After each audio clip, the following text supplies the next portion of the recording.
Hello everyone, कैसे हैं आप लोग। दोस्तों, हम लोगों ने सीए इंटर की ऑडिट शुरू करी थी। हम चैप्टर 1 पे थे। तो मैंने आपको बताया था कि मेरी अप्रोच है वो थोड़ी अलग है। पहले मैं आप लोगों को जो ऑडिट के अंदर टर्म्स यूज होने वाली हैं, पहले मैं वो पढ़ाऊंगा। तो जब तक आपको ये टर्म्स समझ में नहीं आएंगी ना, तो पूरे सिलेबस के अंदर कंफ्यूजन बना रहेगा। तो पहले ये कुछ मैंने टर्म्स लिख रखी हैं। कुछ ये पहले कुछ ये ना हम टर्म्स समझेंगे कि ये टर्म्स क्या होती हैं। ये सारी चीजें आपको पूरे के पूरे सिलेबस में देखने को मिलेंगी। तो पहले ये हम लोग टर्म्स अच्छे से सीख लेंगे, समझ लेंगे। उसके बाद मैं आप लोगों को चैप्टर 1 की तरफ लेके चलूंगा। अभी तक मैं 2 वीडियोस डाल चुका हूं और उसके अंदर हम लोगों ने सिर्फ ऑडिट क्या है और कैसे करते हैं ये समझा था। अब मैं आप लोगों को ऑडिट की जो टर्म्स हैं जो हमें समझनी जरूरी है वो समझेंगे।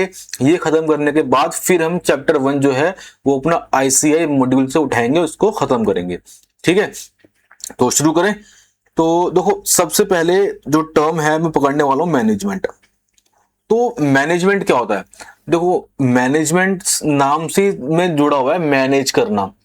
तो मैनेजमेंट किसी भी कंपनी के वो लोग होते हैं जो कंपनी को मैनेज करते हैं, जो कंपनी को चलाते हैं। ठीक है, जैसे कि रिलायंस है। तो जो लोग रिलायंस को चला रहे हैं, जो डेली रिलायंस में आके बैठ रहे हैं, एम्प्लॉयज को काम दे रहे हैं, उसको हम लोग बोल देते हैं मैनेजमेंट। कंपनी को मैनेज करने वाले लोग। सिंपल सी बात है। सीईओ, सीएफओ, एमडी, ये लोग कौन होते हैं? जो कंपनी को मैनेज करते हैं।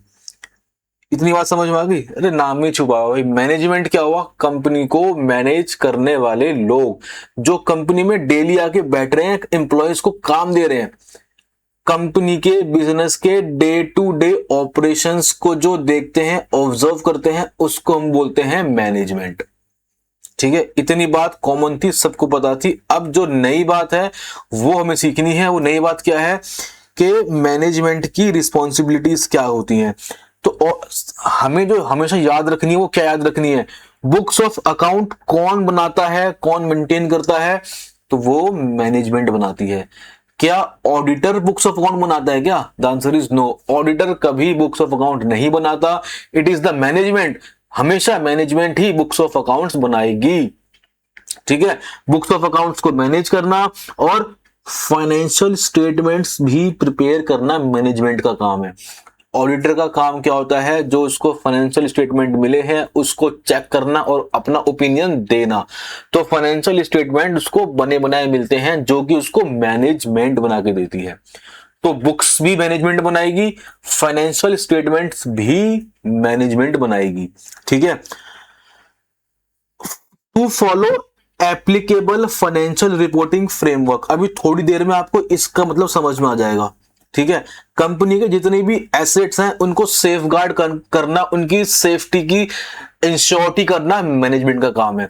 और कंपनी के अंदर होने वाले फ्रॉड्स एंड डिटेक्ट को प्राइमरी पहली जिम्मेदारी किसकी है? मैनेजमेंट की है। फ्रॉड्स एरर्स को पकड़ना, उनको रोकना। हमारा काम तो बाद का है। प्राइमरी रिस्पॉन्सिबिलिटी किसकी है? मैनेजमेंट की है। मेरी बात समझ में आई? ऑडिटर जो है वो मैनेजमेंट से डील करता है ऑडिट के समय। किस लिए? एविडेंस लेने के लिए, और उससे कुछ इंक्वायरी, कुछ पूछना होता है तो वो मैनेजमेंट से पूछता है। तो this is all about management. Management क्या है? Persons with executive responsibility for conduct of entities operation. Basically आप सिर्फ इतना समझो कि मैनेजमेंट का मतलब होता है वो पर्सन्स, वो लोग, वो ग्रुप ऑफ पर्सन्स जो किसी भी कंपनी या किसी भी बिजनेस को चलाते हैं, उसके डे टू डे बिजनेस के अंदर क्या इन्वॉल्वमेंट दिखाते हैं। वो रोज बिजनेस में आते हैं, कंपनी के अंदर आते हैं, उसको ऑब्जर्व करते हैं, उसको चलाते हैं, वहां पे जो एम्प्लॉय काम कर रहे हैं उनको काम देते हैं। ठीक है जी। एग्जाम्पल के तौर पे सीईओ, सीएफओ, एमडी। मैनेजमेंट की रिस्पॉन्सिबिलिटी क्या होती है? बुक्स बनाना, मेंटेन करना मैनेजमेंट का काम है। फाइनेंशियल स्टेटमेंट्स को बनाना मैनेजमेंट का काम है। Financial applicable financial reporting framework को फॉलो करना मैनेजमेंट का काम है। एसेट्स की सेफगार्ड मैनेजमेंट का काम है। और प्रिवेंट और डिटेक्ट करना फ्रॉड्स एंड एरर्स को। अभी ये जो एप्लीकेबल फाइनेंशियल रिपोर्टिंग फ्रेमवर्क है ये समझाऊंगा आपको इस वीडियो में, और फाइनेंशियल स्टेटमेंट जो है ये भी समझाऊंगा। ठीक है, हर एक चीज समझाऊंगा आपको मैं। तो पहले मैं बेस बना रहा हूं। ठीक है, ये जब हम सारी टर्मिनोलॉजी सीख लेंगे, उसके बाद अपन लोग आराम से जब चैप्टर्स करेंगे वो जल्दी खत्म हो जाएंगे हमारे। तो स्टार्टिंग में थोड़ा सा मैं बेस बना रहा हूं, आराम आराम से चल रहा हूं, ठीक है जी। तो ये था हमारा मैनेजमेंट का, ठीक है। समझ में आया मैनेजमेंट? मैनेजमेंट कौन होते हैं, फाइनल रिवीजन करते हैं जी। मैनेजमेंट वो बंदे होते हैं, वो पर्सन होते हैं, वो ग्रुप ऑफ पर्सन होते हैं जो किसी भी कंपनी या बिजनेस को चलाते हैं। Example CEO, CFO, MD. इनकी रिस्पॉन्सिबिलिटीज क्या होती है? ये बुक्स ऑफ अकाउंट्स को मेंटेन करते हैं, फाइनेंशियल स्टेटमेंट्स को प्रिपेयर करते हैं, एप्लीकेबल फाइनेंशियल रिपोर्टिंग फ्रेमवर्क को ये फॉलो करते हैं, एसेट्स की सेफगार्ड ये करते हैं, और कंपनी के अंदर होने वाले फ्रॉड्स या एरर्स को प्रिवेंट और डिटेक्ट करते हैं। जो ऑडिटर है ये मैनेजमेंट से डील कब करता है? जब ऑडिट करता है वो, तो वो मैनेजमेंट से एविडेंस और एक्सप्लेनेशन के लिए डील करता है। उसे कोई भी एविडेंस चाहिए वो किससे मांगेगा? मैनेजमेंट से मांगेगा। उसे कुछ पूछना होगा किससे पूछेगा? मैनेजमेंट से पूछेगा। मेरी बात समझ में आई? तो ये हमारा पहला टर्म था मैनेजमेंट। अब मुझे एक चीज बताओ, अभी मैंने आपको बता दिया, देखो ये समरी है। कंपनी के अंदर सीईओ होते हैं, सीएफओ होते हैं, एमडी होते हैं, मैनेजर्स होते हैं। ये रोज ऑफिस आते हैं, एम्प्लॉयज को काम देखते हैं, बिजनेस को चेक करते हैं कि भैया सेल्स कैसे हैं, परचेज, सब चीज ये लोग देखते हैं। ये मैनेजमेंट है। अब मुझे ये बताओ, मैनेजमेंट के काम को कौन चेक करता है? मैनेजमेंट ठीक से काम कर रही है या नहीं, ये कौन चेक करेगा?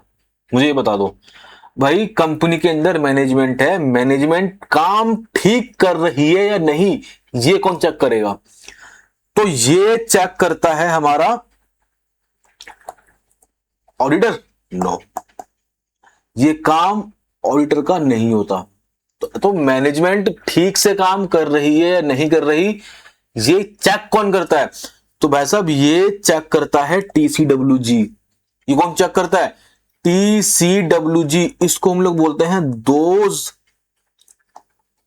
Charge with governance. Those charge with government. भाई एक चीज बताओ, ये जो मैनेजमेंट है, ये मैनेजमेंट ठीक से काम कर रही है नहीं, ये चेक कौन करेगा?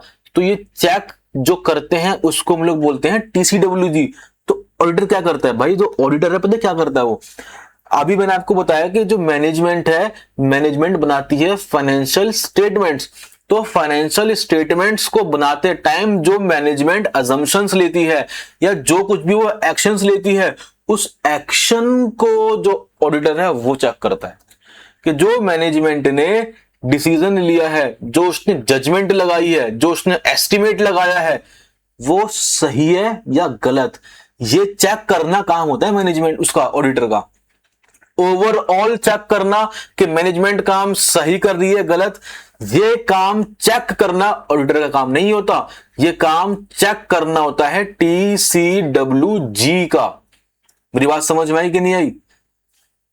मैनेजमेंट बिजनेस को चलाती है, बिजनेस सही से चल रहा है या नहीं चल रहा, मैनेजमेंट काम सही से कर रही है या नहीं कर रही, ये चेक करता है टीसीडब्ल्यूजी। तो जो ऑडिटर है वो क्या करता है? ऑडिटर जो है, क्योंकि मैनेजमेंट बनाती है फाइनेंशियल स्टेटमेंट, फाइनेंशियल स्टेटमेंट सही से बने हैं, उनको बनाने के पीछे जो मैनेजमेंट ने जजमेंट लिए हैं, एस्टिमेट लिए हैं, वो ठीक है या नहीं, वो चेक करता है। तो मैनेजमेंट का काम को कौन चेक करेगा? ऑडिटर करेगा? नहीं, ऑडिटर मैनेजमेंट का ऑडिट नहीं करता। ऑडिटर फाइनेंशियल स्टेटमेंट को ऑडिट करता है, लेकिन जो मैनेजमेंट होती है वो क्या करती है? कुछ एस्टिमेट लेती है, कुछ अजम्पशंस लेती है व्हाइल प्रिपेयरिंग फाइनेंशियल स्टेटमेंट। तो ऑडिटर इनको एवेल्युएट करता है। मेरी बात समझ में आई? ऑडिटर इनको एवेल्युएट करता है, ठीक है। अब हमारा सवाल था कि टीसीडब्ल्यूजी चेक करती है कि जो मैनेजमेंट है वो काम ठीक से कर रही है या नहीं कर रही। तो टीसीडब्ल्यूजी कौन है? TCWG are the people who oversee and monitor the management, जो मैनेजमेंट को चेक करते हैं। तो इसको ना मैं एक एग्जांपल से आपको और समझा देता हूं। मैं अपना एक एग्जांपल ले लेता हूं। देखो, सपोज करते हैं ये रिलायंस, ये है टाटा ग्रुप। अब आप लोगों को पता है टाटा ग्रुप के अंदर बहुत सारी कंपनीज आती हैं, जैसे कि मैं ले लेता हूं टाटा मोटर्स, ठीक है, Tata capital, Tata consultancy services, ठीक है, टाइटन, मैं सिर्फ छोटे से एग्जांपल ले रहा हूं मैं ये। तो टाटा ग्रुप के अंदर ये सारी कंपनीज हैं, टाटा मोटर्स है, टाटा कैपिटल है, टाटा कंसल्टेंसी सर्विसेज है, टाइटन है, बहुत सारी हैं, मैंने सिर्फ ये एग्जांपल लिए। अब होता क्या है, टाटा मोटर्स को मैनेज करने के लिए कुछ लोग यहां होते हैं जिसको हम बोल देते हैं बोर्ड ऑफ डायरेक्टर्स, जो कंपनी को मैनेज करते हैं। टाटा कैपिटल को मैनेज करने के लिए कुछ लोग होंगे जिसको हम बोल देते हैं बोर्ड ऑफ डायरेक्टर्स, जो इसको मैनेज करते हैं। टाटा कंसल्टेंसी सर्विसेज को मैनेज करने के लिए कुछ लोग होंगे जिसको हम बोर्ड ऑफ डायरेक्टर्स बोल देते हैं। और टाइटन को मैनेज करने के लिए कुछ लोग होंगे बोर्ड ऑफ डायरेक्टर्स, जिसको हम लोग क्या बोल देते हैं कि जी ये यहाँ के डायरेक्टर्स हैं जो इनको मैनेज कर रहे हैं। तो टाटा ग्रुप है, टाटा ग्रुप के अंदर बहुत सारी कंपनीज हैं और हर कंपनी के अंदर कुछ लोग हैं जो डायरेक्टर्स हैं जो इसको मैनेज कर रहे हैं। मेरी बात समझ में आई कि नहीं आई? हर कंपनी के अंदर कुछ इस तरीके का स्ट्रक्चर होता है कि जैसे टाटा मोटर्स है, इसको बोर्ड ऑफ डायरेक्टर्स मैनेज कर रहे हैं, इसके अलग डायरेक्टर्स हैं, इसके अलग हैं। अब ये लोग काम ठीक से कर रहे हैं या नहीं कर रहे, इनको चेक कौन करता है? टाटा ग्रुप। ये है हमारा TCWG और ये है हमारा मैनेजमेंट। मेरी बात समझ में आई कि नहीं आई? तो हर इंडिविजुअल कंपनी की मैनेजमेंट काम ठीक से कर रही है या नहीं कर रही, इसको चेक कौन करता है? इसके ऊपर बैठे लोग, जिसको हम लोग क्या बोल देते हैं? TCWG। बात समझ में आई? तो भाई मैनेजमेंट कौन हुआ? मैनेजमेंट वो लोग होते हैं जो बिजनेस के अंदर डे टू डे लाइफ में आके बिजनेस को चलाते हैं, उसको मैनेज करते हैं। इसमें डायरेक्टर्स होते हैं, CEO, CFO, सब ये मैनेजमेंट का पार्ट होते हैं। अब मैनेजमेंट काम ठीक से कर रही है या नहीं कर रही, ये काम चेक करना ऑडिटर का नहीं होता। ऑडिटर तो क्या करता है? सिर्फ उनके जजमेंट, उनकी इवैल्यूएशन, उनके एस्टिमेट्स को इवैल्यूएट करता है जो उन्होंने लगाए हैं फाइनेंशियल स्टेटमेंट्स को बनाते टाइम। वो काम ठीक से कर रहे हैं या नहीं कर रहे हैं, ये चेक करना काम ऑडिटर का नहीं होता।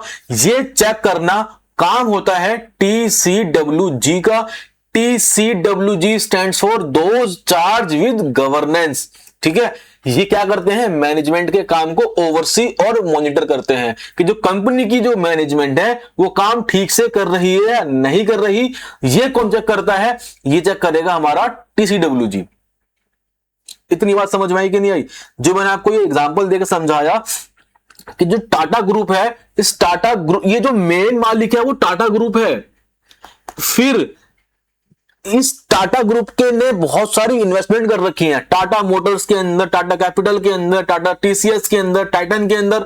तो इन टाटा मोटर्स को मैनेज करने वाले लोग अलग हैं, इनको मैनेज करने वाले लोग अलग हैं, टाटा कंसल्टेंसी सर्विस को मैनेज करने वाले लोग अलग हैं, हर कंपनी को मैनेज करने वाले लोग अलग हैं। लेकिन इन सबको, ये जो मैनेजमेंट काम ठीक से कर रही है या नहीं कर रही, इसको चेक करने वाले लोग कौन होते हैं? TCWG होते हैं। आई होप थोड़ा बहुत समझ में आपको आया होगा। तो मैनेजमेंट क्या है? मैनेजमेंट वो लोग हैं जो किसी बिजनेस को मैनेज करते हैं, उसको चलाते हैं, रोज ऑफिस आते हैं और उसको एम्प्लॉयज को काम देते हैं, सब कुछ देखते हैं। वो सेल्स देखते हैं, वो परचेज अप्रूव करते हैं, वो अकाउंट्स बनवाते हैं और फाइनेंशियल स्टेटमेंट्स को अप्रूव कराते हैं। ये सारे काम मैनेजमेंट करती है। मैनेजमेंट काम ठीक कर रही है या नहीं कर रही, ये चेक करना काम होता है TCWG का। ऑडिटर सिर्फ मैनेजमेंट के जजमेंट्स, उनके एस्टिमेट्स को इवेल्युएट करता है जो उसने फाइनेंशियल स्टेटमेंट को बनाते टाइम यूज करे हैं, लगाए हैं। बात समझ में आ गई? इतनी तो हमारा मैनेजमेंट समझ में आ गया और हमारा TCWG समझ में आ गया। पक्का समझ में आ गया? बढ़ जाऊं आगे? चलो आगे बढ़ते हैं। अगला आ रहा है हमारा, देखो इसको मैं आपको फटाफट से पढ़वा देता हूं। तो TCWG कौन है? TCWG are the people who oversee and monitor management, जो मैनेजमेंट को ओवरसी और मॉनिटर करते हैं। ये लोग बिजनेस नहीं चलाते डेली बेसिस पे, वो तो मैनेजमेंट चलाती है। ये क्या करते हैं? They are responsible for ensuring that the entity is manage properly and responsibly. ये लोग तो सिर्फ ये चेक करते हैं कि जो एंटिटी है, जो कंपनी है, वो सही तरीके से मैनेज हो रही है या नहीं हो रही। ये क्या करते हैं? ये डायरेक्शन प्रोवाइड करते हैं, सुपरविजन प्रोवाइड करते हैं एंड अकाउंटेबिलिटी को इंश्योर करते हैं मैनेजमेंट की। ठीक है, देखो TCWG के एग्जांपल देखो, बड़े बड़े डायरेक्टर्स हो गए, ऑडिट कमेटी, गवर्निंग काउंसिल, ठीक है, ये उसके एग्जांपल होते हैं। बात समझ में आई कि नहीं आई?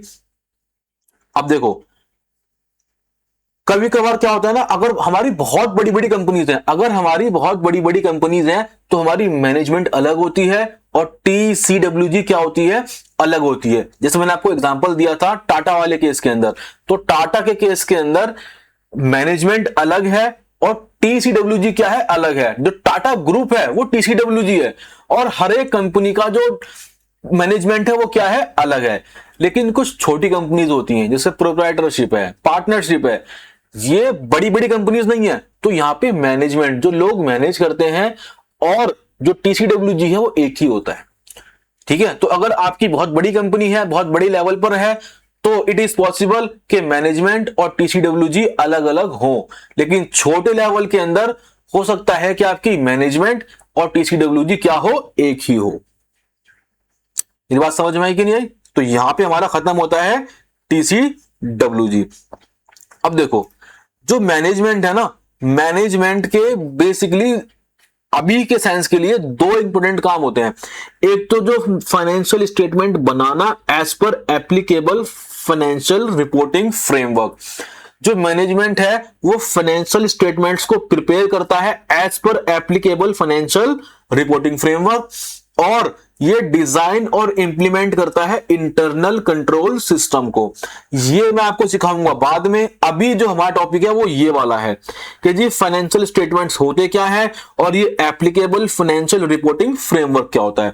तो अब मैं आपको लेके चल रहा हूं फाइनेंशियल स्टेटमेंट्स की तरफ। तो फाइनेंशियल स्टेटमेंट्स क्या होते हैं? देखो, अगर आप लोगों को पता है कि फाइनेंशियल स्टेटमेंट बनते कैसे हैं, उसकी जर्नी क्या है, तो सबसे पहले ट्रांजैक्शंस होती है। ट्रांजैक्शंस को मैं बुक्स में रिकॉर्ड करता हूं, जर्नल के अंदर, फिर मैं क्लासिफाई करता हूं लेजर के अंदर, उसके बाद मैं एक समरी बनाता हूं in the form of trial balance, उसके बाद जाके मैं बनाता हूं मेरे फाइनेंशियल स्टेटमेंट्स। ठीक है, तो फाइनेंशियल स्टेटमेंट्स का मतलब क्या होता है? एक स्ट्रक्चर्ड फॉर्म। जब मैं इन सभी जो मैंने ट्रांजैक्शन, जर्नल, लेजर, जब मैं इसको एक स्ट्रक्चर्ड फॉर्म में प्रेजेंट करता हूं, उसको हम लोग बोल देते हैं फाइनेंशियल स्टेटमेंट। तो फाइनेंशियल स्टेटमेंट क्या है? फाइनेंशियल इंफॉर्मेशन को जब मैं एक स्ट्रक्चर्ड फॉर्म, एक फॉर्मेट के अंदर प्रेजेंट कर देता हूं, उसको हम बोल देते हैं क्या? Financial statement. फाइनेंशियल स्टेटमेंट बनाता कौन है? तो it is prepared by management. Financial statement को ऑडिटर नहीं बनाता, वो तो चेक करता है। Financial statements are prepared by management only. मेरी बात समझ में आई? देखो, फाइनेंशियल स्टेटमेंट्स क्या होते हैं? तो structured representation of historical financial information. जब मैं फाइनेंशियल इंफॉर्मेशन, ये मैं समझा चुका हूं, फिर से बता देता हूं। फाइनेंशियल इंफॉर्मेशन का मतलब होता है बिजनेस के अंदर होने वाली हर एक छोटी चीज जो बिजनेस में इंपैक्ट करती है। एक छोटा सा इनवॉइस, छोटा सा बिल भी फाइनेंशियल इंफॉर्मेशन होता है। तो जब मैं फाइनेंशियल इंफॉर्मेशन को किसी स्ट्रक्चर्ड फॉर्म के अंदर प्रेजेंट कर देता हूं, एक स्पेसिफिक फॉर्मेट में उसको प्रेजेंट कर देता हूं, उसको मैं फाइनेंशियल स्टेटमेंट बोलता हूं। यहां पे वर्ड आ रखा है हिस्टोरिकल, तो मतलब जो चीज पास्ट में हो चुकी है। 1 अप्रैल 2024 से 31 मार्च 2025 के बीच में जो कुछ भी हुआ है, जब मैं उसको एक स्ट्रक्चर्ड फॉर्म के अंदर प्रेजेंट कर दूंगा, उसको बोलते हैं फाइनेंशियल स्टेटमेंट। और फाइनेंशियल स्टेटमेंट को मैनेजमेंट बनाती है। बनाती किस तरीके से है? As per applicable financial reporting framework. Topic अगला हमारी यही वाला होने वाला है। ठीक है, फाइनेंशियल स्टेटमेंट्स के अंदर क्या क्या चीजें आती हैं? तो ट्रेडिंग अकाउंट आता है, प्रॉफिट एंड लॉस अकाउंट आता है, मेरा बैलेंस शीट आती है, नोट्स टू अकाउंट आता है, कैश फ्लो स्टेटमेंट आता है, और statement of changes in equity आती है। इतनी बात समझ में आई? हम जो ऑडिट करते हैं, हमारा सब्जेक्ट मैटर जो होता है प्राइमरी, वो क्या होता है, फाइनेंशियल स्टेटमेंट होता है। ठीक है, जो फाइनेंशियल स्टेटमेंट को ऑडिटर चेक करता है और वो बताता है कि ये जो फाइनेंशियल स्टेटमेंट है वो as per applicable financial reporting framework है या नहीं है, और ये true and fair view show कर रहे हैं या नहीं कर रहे। ये होता है हमारा फाइनेंशियल स्टेटमेंट। बार बार यहां पे एक वर्ड रिपीट हो रहा है, एप्लीकेबल फाइनेंशियल रिपोर्टिंग फ्रेमवर्क। ये अभी इसके बाद समझाऊंगा आपको मैं। ठीक है, अभी हम फाइनेंशियल स्टेटमेंट समझ रहे हैं। फाइनेंशियल स्टेटमेंट का मतलब क्या है जी, जब मैं फाइनेंशियल इंफॉर्मेशन को एक स्ट्रक्चर्ड फॉर्मेट, एक स्ट्रक्चर्ड फॉर्म में प्रेजेंट कर देता हूं, उसको हम बोलते हैं फाइनेंशियल इंफॉर्मेशन। फाइनेंशियल स्टेटमेंट, कुछ गलत बोल रहा क्या मैंने, फिर से रिपीट कर देता हूं। जब मैं फाइनेंशियल इंफॉर्मेशन को एक स्ट्रक्चर्ड फॉर्म के अंदर प्रेजेंट करता हूं, उसको हम बोलते हैं फाइनेंशियल स्टेटमेंट। फाइनेंशियल स्टेटमेंट को मैनेजमेंट बनाती है। इसको चेक कौन करता है, चेक करता है ऑडिटर। और फाइनेंशियल स्टेटमेंट हमेशा एप्लीकेबल फाइनेंशियल रिपोर्टिंग फ्रेमवर्क के बेस पर बनाए जाते हैं। ठीक है जी, अब ये एप्लीकेबल फाइनेंशियल रिपोर्टिंग फ्रेमवर्क क्या है?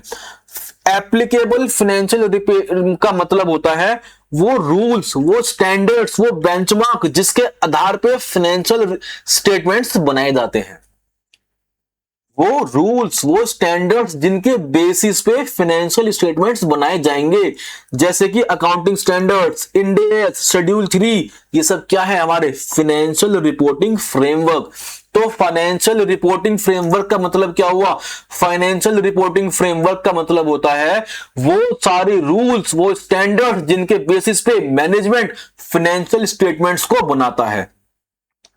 End S, accounting standards, schedule 3 of companies act, ये सब क्या है? Financial reporting framework. ठीक है जी, सिंपल शब्द में अगर आपको बताऊं कि अगर मुझे फाइनेंशियल्स बनाने हैं तो कैसे बनाऊं, किस फॉर्मेट में बनाऊं, कहां से पता लगेगा मुझे? तो आप फाइनेंशियल रिपोर्टिंग फ्रेमवर्क को देख लो, कंपनीज एक्ट उठाओ, शेड्यूल 3 को उठाओ, उसमें आपको फॉर्मेट दिख जाएगा कि अच्छा कंपनीज का है तो आपको इस फॉर्मेट में बनाना है, P&L इस फॉर्मेट में, बैलेंस शीट इस फॉर्मेट के अंदर बनाने हैं, उसके अंदर चीजें किस तरीके से रिकॉर्ड करनी है, तो उसके लिए हमारे पास अकाउंटिंग स्टैंडर्ड्स हैं, उसके लिए इंड एस हमारे पास बचा हुआ है। तो भाई क्या मतलब हुआ इनका? फाइनेंशियल रिपोर्टिंग फ्रेमवर्क का मतलब होता है वो pre defined set of accounting rules, principles जिनके बेसिस पे हम लोग फाइनेंशियल स्टेटमेंट्स को यूज करते हैं, बनाते हैं। इस फाइनेंशियल रिपोर्टिंग फ्रेमवर्क को मैनेजमेंट या टीसीडब्ल्यूजी अडॉप्ट करता है, फॉलो करता है फाइनेंशियल स्टेटमेंट्स को बनाते टाइम। मेरी बात समझ में आई? जो फाइनेंशियल रिपोर्टिंग फ्रेमवर्क होता है वो ये इंश्योर करता है कि जो हमारी फाइनेंशियल रिपोर्टिंग, जो हमारी फाइनेंशियल स्टेटमेंट बन रही है वो कंसिस्टेंट है, वो कंपेरेबल है, वो रिलायबल है। रिलायंस की स्टेटमेंट्स और टाटा की स्टेटमेंट्स वो सेम तरीके से बनाई गई हैं, तो उनको मैं समझ सकता हूं, कंपेयर कर सकता हूं। जो रूल्स, जो स्टैंडर्ड्स रिलायंस ने फॉलो किए हैं वही टाटा ने भी फॉलो किए हैं, तो यूजर्स उनको आराम से समझ सकता है। मेरी बात समझ में आई कि नहीं आई? फाइनेंशियल रिपोर्टिंग फ्रेमवर्क का क्या मतलब होता है कि अकाउंटिंग के वो रूल्स, वो स्टैंडर्ड्स जिनको फॉलो करके फाइनेंशियल स्टेटमेंट्स बनाई जाती हैं। एग्जांपल के तौर पे इंडियन अकाउंटिंग स्टैंडर्ड्स जिनको हम कहते हैं end S, accounting standards, as, schedule 3 of companies act, ये कुछ रूल्स, कुछ इनके अंदर कुछ रूल्स दिए गए हैं, कुछ प्रिंसिपल्स दिए गए हैं जिनको फॉलो करके फाइनेंशियल स्टेटमेंट्स बनाई जाती हैं। तो मैनेजमेंट फाइनेंशियल रिपोर्टिंग फ्रेमवर्क को फॉलो करके ही क्या फाइनेंशियल स्टेटमेंट्स को बनाता है। मैंने आपको एग्जांपल दे दिए। फाइनेंशियल रिपोर्टिंग फ्रेमवर्क ये इंश्योर करता है कि जो फाइनेंशियल स्टेटमेंट आपने बनाई है वो कंसिस्टेंट है, वो कंपेरेबल है, वो अंडरस्टैंडेबल है। मेरी बात समझ में आई कि नहीं आई? अब क्या होता है देखो, मार्केट के अंदर बहुत सारे फाइनेंशियल रिपोर्टिंग फ्रेमवर्क अवेलेबल हैं। अगर आप पार्टनरशिप फर्म है तो आपके लिए रूल्स अलग हैं, अगर आप एलएलपी है तो आपके लिए रूल्स अलग हैं, आपके स्टैंडर्ड्स अलग हैं, अगर आप कंपनी है तो आपके रूल्स अलग हैं, आपके स्टैंडर्ड्स अलग हैं। कंपनी में भी अगर आप लिस्टेड है तो अलग रूल्स, अनलिस्टेड है तो अलग रूल। मेरी बात समझ में आ रही है? तो मार्केट के अंदर एंटिटी बहुत सारी है, उनके हिसाब से उनके रूल्स बनाए गए हैं। तो जिस एंटिटी पे जौन सा रूल एप्लीकेबल है, जौन सा फ्रेम एप्लीकेबल है, उसको बोलते हैं एप्लीकेबल फाइनेंशियल रिपोर्टिंग फ्रेमवर्क। मेरी बात समझ में आई? FRF means FRF Financial Reporting Framework that is adopted by management while preparing, जो उसने अडॉप्ट कर लिया। एग्जांपल देके बताता हूं आपको मैं। देखो, एक लिस्टेड कंपनी है तो उसके ऊपर इंडेस लगेंगे, शेड्यूल 3 लगेगा। एक अनलिस्टेड कंपनी है उसके ऊपर इंडेस लगेगा, शेड्यूल 3 लगेगा। तो इसका मतलब क्या है? देखो मैं आपको और समझाता हूं इस चीज को भी। देखो क्या होता है, ये मैनेजमेंट है, ठीक है जी। मैनेजमेंट को बनानी है फाइनेंशियल स्टेटमेंट। फाइनेंशियल स्टेटमेंट बनाने के लिए इसको लगता है रूल्स, कुछ प्रिंसिपल्स जो इसको फॉलो करने पड़ेंगे। तो ये चेक करता है कि जी कौन कौन से रूल्स लगते हैं। तो इसको पता लगा कि जी अच्छा कंपनीज एक्ट लगता है, कंपनीज एक्ट 2013, यहां पे कुछ इंडेस है, कुछ यहां पे अकाउंटिंग स्टैंडर्ड्स हैं। तो ये जो है इसको हम लोग बोलते हैं फाइनेंशियल रिपोर्टिंग फ्रेमवर्क। इनके बेसिस पे इनको फॉलो करके आप फाइनेंशियल स्टेटमेंट्स को बना सकते हो। अब जो मेरी कंपनी है, मेरी कंपनी जो है वो कंपनी नहीं, एक्चुअली में वो पार्टनरशिप है। वो क्या है? अब देखो मैनेजमेंट के पास ये ऑप्शंस अवेलेबल हैं कि अच्छा मुझे फाइनेंशियल स्टेटमेंट बनाने हैं, तो यहां पे फॉर्मेट दे रखा है, इधर फॉर्मेट दे रखा है, इधर फॉर्मेट दे रखा है, लेकिन मैं तो पार्टनरशिप हूं तो मेरे पर ये भी एप्लीकेबल नहीं है, ये भी एप्लीकेबल नहीं है। हाँ, एएस के हिसाब से मैं चीजों को लगा सकता हूं। मेरी बात समझ में आई? तो फाइनेंशियल रिपोर्टिंग फ्रेमवर्क में से जो मैनेजमेंट चूज कर लेती है उसको बोल देते हैं एप्लीकेबल फाइनेंशियल रिपोर्टिंग फ्रेमवर्क, जो कि आपकी एंटिटी पे एप्लीकेबल होता है। मेरी बात समझ में आई? ये देखो आपको एग्जांपल से समझाता हूं मैं। ये देखो, ये इधर फाइनेंशियल रिपोर्टिंग फ्रेमवर्क को आप एक लाइब्रेरी की तरह समझो, जिसमें बहुत सारे रूल्स रखे हुए हैं। इंडेस है, एएस है, बैंकिंग रेगुलेशन है, समझ रहे हो? आपकी कंपनी पे कौन सा एप्लीकेबल होता है उसको बोल देते हैं हम एप्लीकेबल फाइनेंशियल रिपोर्टिंग फ्रेमवर्क। ये बात समझ में आई? मार्केट में रूल्स बहुत सारे हैं, लेकिन आपकी कंपनी पे जो एप्लीकेबल होता है उसको बोल देते हैं हम एप्लीकेबल फाइनेंशियल रिपोर्टिंग फ्रेमवर्क। बात समझ में आई? मार्केट के अंदर बहुत सारे हैं, इंडेस है, एएस है, कंपनीज एक्ट है, बैंकिंग रेगुलेशन एक्ट है, इंश्योरेंस वाला है, लेकिन आपकी कंपनी पे जो एप्लीकेबल है उसको हम बोलते हैं एप्लीकेबल फाइनेंशियल रिपोर्टिंग फ्रेमवर्क। बात समझ में आई कि नहीं आई? तो जो देखो एफआरएफ क्या होता है?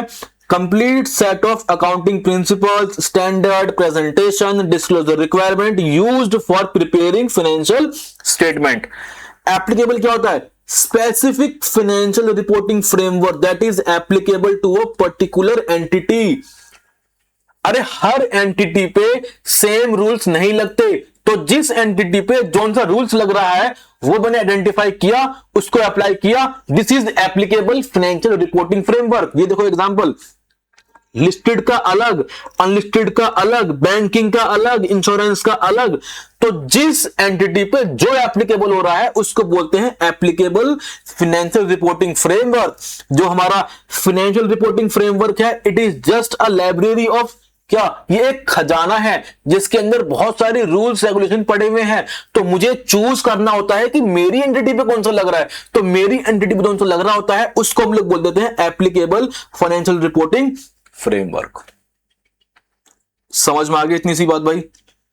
तो मैंने आप लोगों को सिखा दिया मैनेजमेंट क्या है, टीसीडब्ल्यूजी क्या है, फाइनेंशियल रिपोर्टिंग फ्रेमवर्क क्या है, और एप्लीकेबल फाइनेंशियल रिपोर्टिंग फ्रेमवर्क क्या है।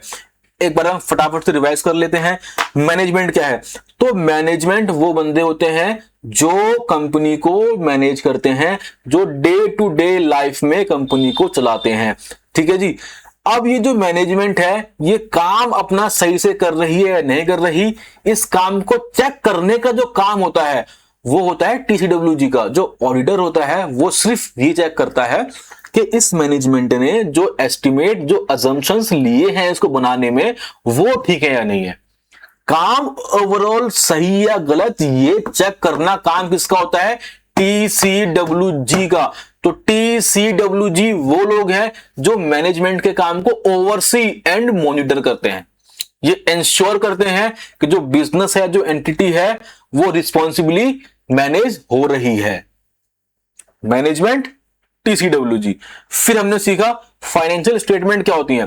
तो जब मैं फाइनेंशियल स्टेटमेंट्स को एक स्ट्रक्चर्ड फॉर्मेट में प्रेजेंट करता हूं उसको हम बोलते हैं फाइनेंशियल स्टेटमेंट। एक स्ट्रक्चर्ड फॉर्म के अंदर जब मैं फाइनेंशियल इंफॉर्मेशन को प्रेजेंट करता हूं उसको हम लोग क्या बोलते हैं? Financial statement. फाइनेंशियल स्टेटमेंट बनाता कौन है? मैनेजमेंट। इसको चेक कौन करता है? ऑडिटर। बनती कैसे है? एप्लीकेबल फाइनेंशियल रिपोर्टिंग फ्रेमवर्क के अकॉर्डिंग। फाइनेंशियल रिपोर्टिंग फ्रेमवर्क क्या होता है? वो रूल्स, वो स्टैंडर्ड्स, वो प्रिंसिपल्स जिनको फॉलो करके फाइनेंशियल स्टेटमेंट्स बनाई जाती हैं। एप्लीकेबल फाइनेंशियल रिपोर्टिंग फ्रेमवर्क का मतलब क्या होता है? देखो, फ्रेमवर्क बहुत सारे अवेलेबल है मार्केट के अंदर, लेकिन आपकी एंटिटी पे जौन सा एप्लीकेबल होता है उसको बोलते हैं एप्लीकेबल फाइनेंशियल रिपोर्टिंग फ्रेमवर्क। मेरी एंटिटी पार्टनरशिप है तो मेरा फ्रेमवर्क अलग होगा, तो जौन सा मैं चूज करूंगा? Applicable financial reporting framework. मेरी कंपनी, जो मेरी एंटिटी है वो कंपनी है, तो मेरे ऊपर जौन से रूल्स प्रिंसिपल्स लग रहे होंगे वो होता है एप्लीकेबल फाइनेंशियल रिपोर्टिंग फ्रेमवर्क। इस एंटिटी के लिए फ्रेमवर्क अलग होगा, इसके लिए अलग होगा, उसके लिए क्या होगा? अलग अलग होगा। ठीक है, अलग एंटिटी अलग फ्रेमवर्क। तो जिस एंटिटी पे जो सा फ्रेमवर्क एप्लीकेबल होता है उसको बोल देते हैं अपन लोग एप्लीकेबल फाइनेंशियल रिपोर्टिंग फ्रेमवर्क। अब जो हमारा लास्ट टॉपिक आ रहा है वो आ रहा है यूजर्स ऑफ फाइनेंशियल स्टेटमेंट। तो ये बहुत सिंपल टॉपिक है यार। देखो, हमारी जो फाइनेंशियल स्टेटमेंट होती है, रिजल्ट होती हैं, उसमें कौन कौन लोग इंटरेस्ट दिखाते हैं। जो लोग इंटरेस्ट दिखाते हैं उसको हम लोग बोल देते हैं यूजर्स ऑफ फाइनेंशियल स्टेटमेंट। उसको हम लोग क्या बोल देते हैं? Users of financial statement. तो users of financial statements are persons or organizations who use the financial statements to make economic decisions। जो लोग आपकी फाइनेंशियल स्टेटमेंट्स पे अपना इंटरेस्ट शो करते हैं उसको हम लोग बोल देते हैं यूजर्स। देखो, कौन कौन आपकी फाइनेंशियल स्टेटमेंट्स पे इंटरेस्ट शो करता है? तो शेयर होल्डर और इन्वेस्टर्स शो करते हैं। क्यों? क्योंकि इनको प्रॉफिटेबिलिटी चेक करनी होती है, इनको पता करना होता है कि मार्केट के अंदर हमारी फाइनेंशियल पोजीशन क्या है। जो शेयर होल्डर होते हैं इनको चेक करना होता है कि भैया हमें इन्वेस्ट करना है या नहीं करना। बैंकिंग हो गए, क्रेडिटर्स वगैरह हो गए। जो बैंक है ये क्या चेक करते हैं? ये क्यों चेक करते हैं कि यार अगर इसको मैं लोन दूं तो ये मेरा लोन मुझे रीपे कर पाएगा या नहीं कर पाएगा। जो क्रेडिटर्स हैं ये क्यों चेक करते हैं कि यार इसको क्रेडिट में मुझे देना है या नहीं देना। गवर्नमेंट कि ये बंदा टैक्स सही से भर रहा है या नहीं भर रहा। एम्प्लॉयज सैलरी के लिए, बोनस के लिए। कस्टमर्स किस लिए? ताकि वो कस्टमर्स क्यों? ताकि वो उसके सामान को खरीद सके या नहीं खरीद सके। ठीक है, बात समझ में आई कि नहीं आई? तो ये है हमारा यूजर्स ऑफ फाइनेंशियल स्टेटमेंट। जो लोग आपकी फाइनेंशियल स्टेटमेंट में इंटरेस्ट दिखाते हैं उनको हम लोग बोल देते हैं यूजर्स ऑफ फाइनेंशियल स्टेटमेंट। जैसे कि हमने आपको एग्जांपल देके बताया, शेयर होल्डर्स, बैंक, क्रेडिटर्स, ये सब कौन है? ये सब लोग आपकी फाइनेंशियल स्टेटमेंट में अपना इंटरेस्ट शो करते हैं। तो इस वीडियो में मैंने आपको सिखाया मैनेजमेंट क्या है, TCWG क्या है, फाइनेंशियल स्टेटमेंट क्या है, एप्लीकेबल फाइनेंशियल रिपोर्टिंग फ्रेमवर्क क्या है और यूजर्स ऑफ फाइनेंशियल स्टेटमेंट क्या है। ये मैंने 5 चीज आपको सिखाई। आई होप आपको समझ में आया होगा। कुछ चीज में अगर डाउट है, कुछ भी प्रॉब्लम है, कमेंट बॉक्स ओपन है आपका, उसमें आप कुछ भी टाइप करो, मैं आपके डाउट सॉल्व कर दूंगा। ठीक है, तो आई होप समझ में आया होगा। Till then bye bye, take care.